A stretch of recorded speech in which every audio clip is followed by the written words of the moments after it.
It's arrogant for Christians to claim only they have the truth.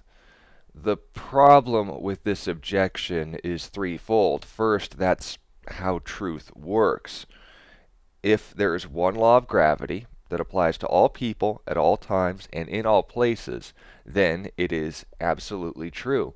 If Christianity claims to be true, then by definition, all other beliefs that conflict with its claims are false, or the claim that it's true is false. But you can't have it both ways. Also note to say the whole system is irrelevant because there is no such thing as truth, the subjective truth approach to these sort of things. Well, that in of itself is a self-defeating statement. To say there's no such thing as absolute truth is claiming to be absolutely true. So either it is absolutely true that there is no truth, which if it was true, means that it's not true, or the whole statement is silly and shouldn't be taken any further than that.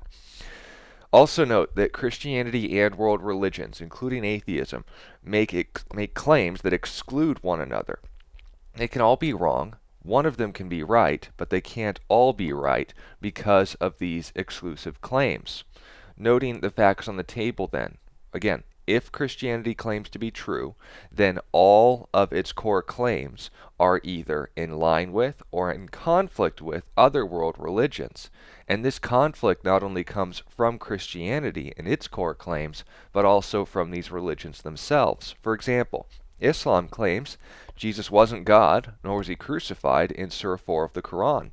The Bible teaches that he was God and that he was crucified in a moment of verifiable history.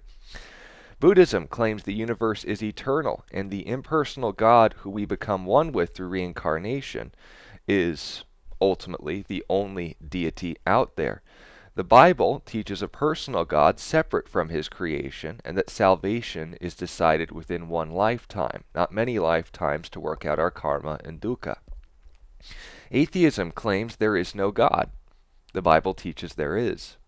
And finally, paganism teaches there are many gods and goddesses. The Bible teaches there is only one.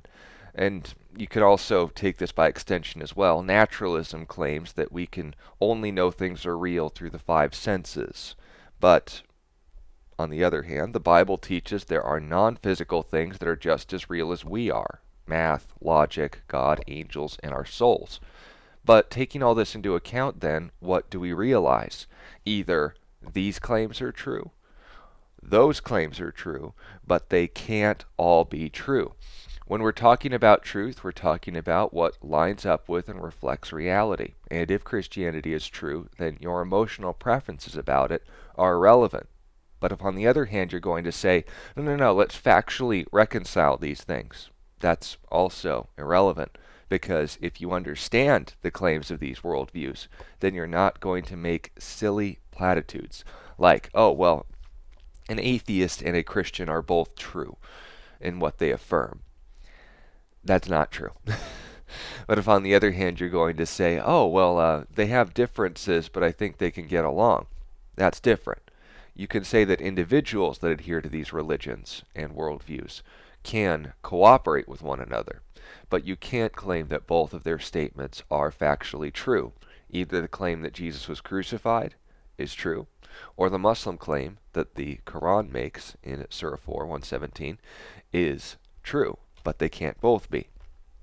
Either there is no distinction between God and the universe, or there is. Either our salvation is decided in this lifetime, or it isn't. Either there is a God, or there isn't. Either there is something in this universe that isn't natural, or there is not. So, with all that said, it is not arrogant for Christians to claim only they have the truth. This simply reflects someone who hasn't taken the time to understand what truth is. If you have further questions or want to know specific scenarios in which you've had trouble with this kind of issue, welcome them in the comments. I look forward to talking to you all next time with more of these top 30 objections. And until then, God bless you.